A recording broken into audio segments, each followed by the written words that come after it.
જે પ્રમાણે રમેશભાઈ અમે ઉમેદવારી કરાવડાવી છે, રમેશભાઈ 3 નંબરના વોર્ડની અંદર વ્યક્તિગત સામાજિક રીતે 18 વર્ણ સાથે સેવાકી પ્રવૃત્તિ કરી રહ્યા છે।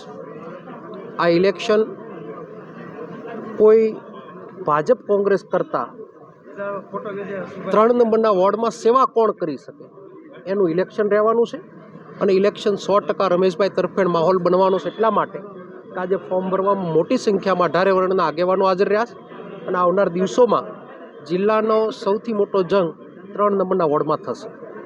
ભાઈ, અમરેલીમાં 4 નગરપાલિકાઓ